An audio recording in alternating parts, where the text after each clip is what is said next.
Boa noite, corajoso espectador. Dizem que o tempo cura todas as feridas. Mas existem lugares onde o tempo não passa. Onde os relógios param e a escuridão espera. Acomode-se. Coloque seus fones de ouvido. E apague a luz. Esta história aconteceu em 2014. Numa cidade pequena, cercada por mata fechada. Dois jovens, Pedro e Davi. Eles buscavam adrenalina. Mas encontraram o inferno. Era uma sexta-feira úmida. O céu estava sem estrelas. Pedro não queria ir. Ele sentia um aperto no peito, aquele aviso primitivo que os animais sentem antes do abate. Mas Davi era diferente. Impulsivo. Corajoso até demais. Para de ser medroso. Pedro, disse Davi, ajustando a lanterna. É só uma casa velha. A gente entra, filma o altar que dizem que tem lá e ganha a aposta do Marcos. R$ 50 fácil. Eles caminhavam por uma trilha de terra batida. O mato alto roçava nas pernas deles. A casa ficava no final da estrada do Poço Fundo. Chamavam o lugar de a morada da avó Yara. As lendas diziam que Yara não era uma avó comum. Diziam que ela costurava bonecas, usando cabelo humano de verdade. E que ela odiava espelhos. Quando chegaram ao portão de ferro, o vento parou. De repente, os grilos calaram. O silêncio caiu sobre eles como um cobertor pesado. A casa era enorme. Um sobrado antigo, de madeira apodrecida e janelas que pareciam olhos vazios. Aí chegamos, sussurrou Davi. Pedro tremeu. Davi olhou a porta. Ela está aberta. A porta principal estava entreaberta. Um convite. Ou uma armadilha. Eles empurraram a porta. O metal das dobradiças enferrujadas soltou um guincho longo e agudo que cortou a escuridão. O ar lá dentro era gelado. Muito mais frio do que do lado de fora. Mas o pior era o cheiro. Não cheirava a mofo. Cheirava a flores. Jasmins. Rosas. Lírios. Mas um cheiro doce demais, enjoativo, como flores deixadas em cima de um caixão por semanas. Davi ligou a câmera do celular. Estamos aqui na casa da avó Yara. Ele narrava, tentando parecer durão. Olha só isso, tá tudo intocado. Eles iluminaram a sala. Havia um sofá coberto por lençóis brancos.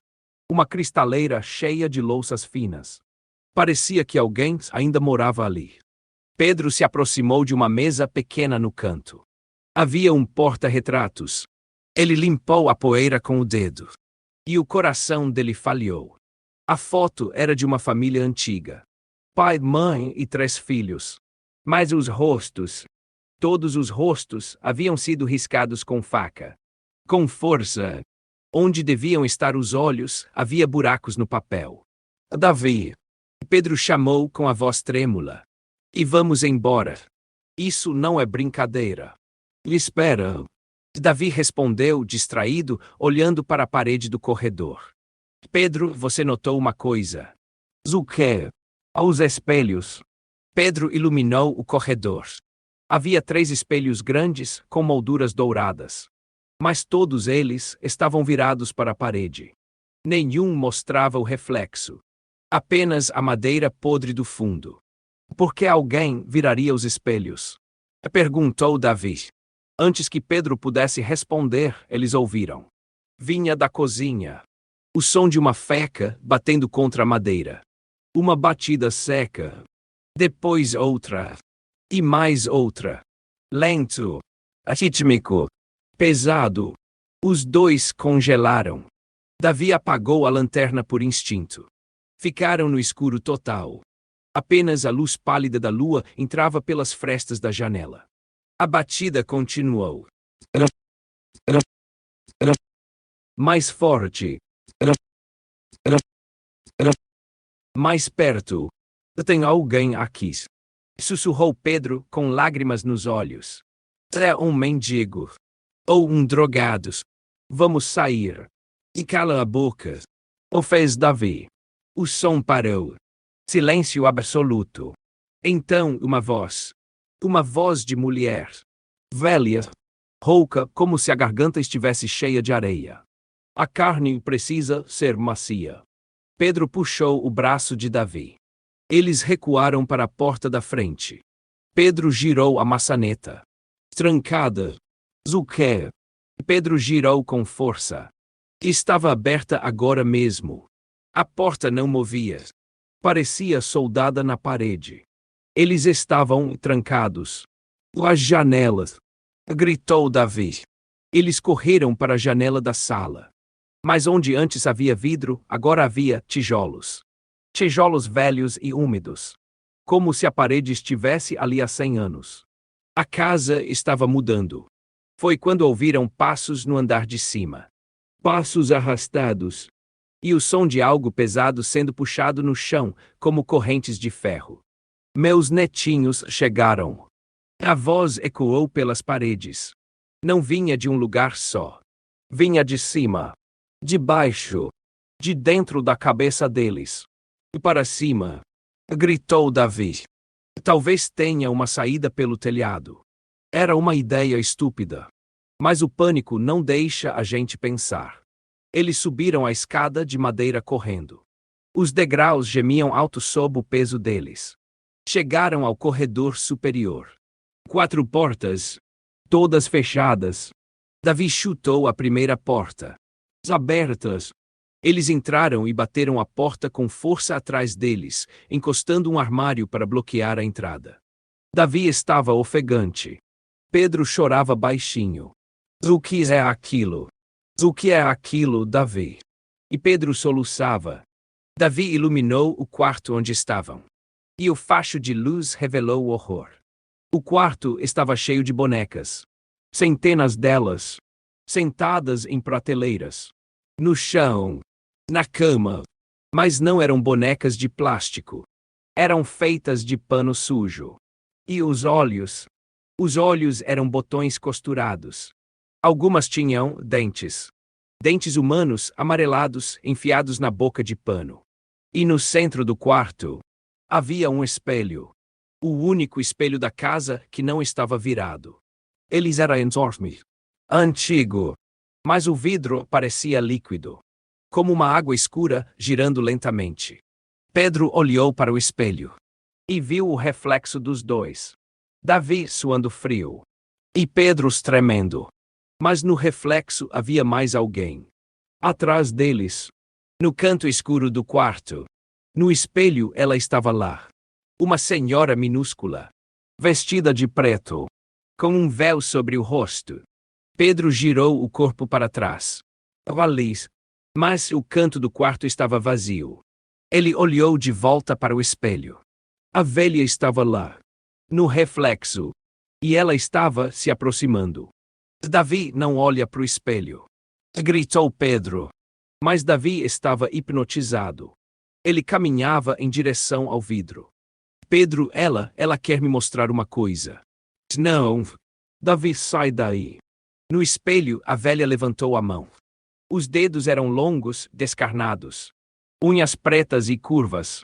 Ela tocou o ombro do reflexo de Davi. No mundo real.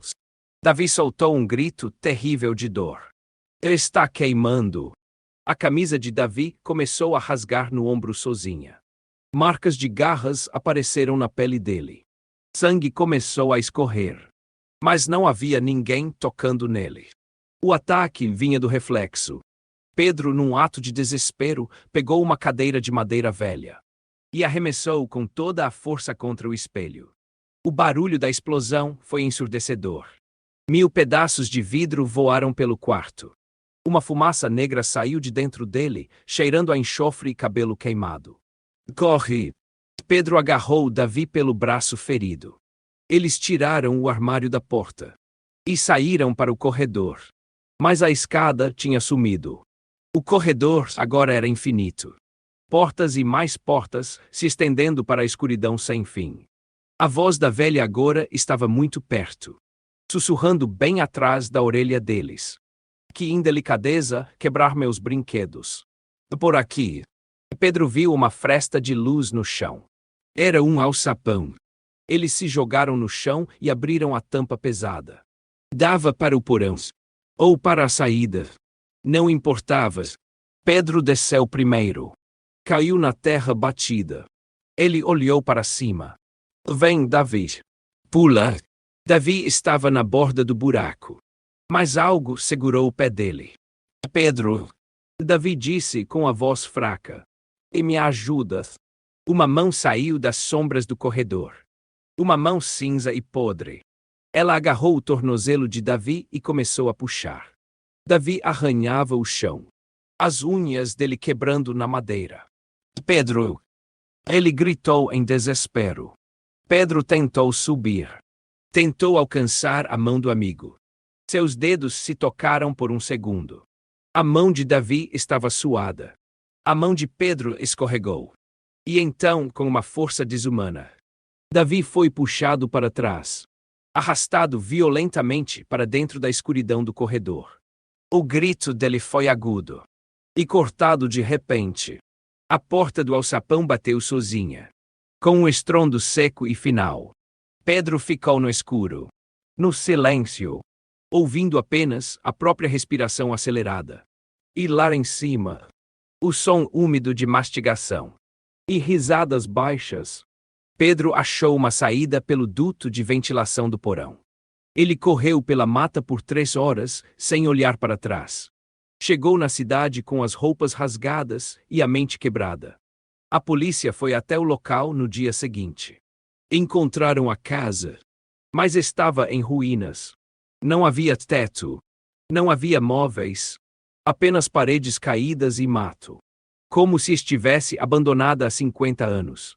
De Davi acharam apenas o celular, caído no meio dos escombros.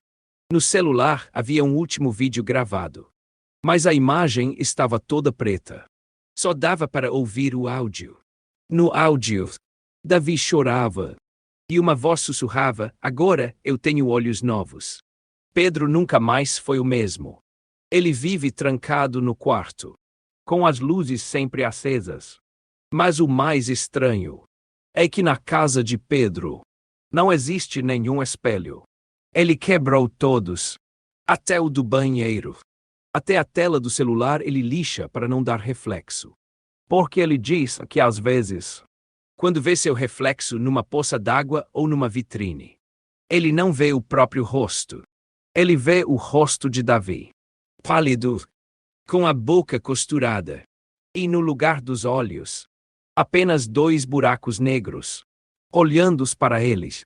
Então, lembre-se, a curiosidade pode matar.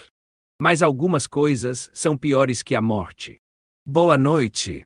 E não olhe para trás.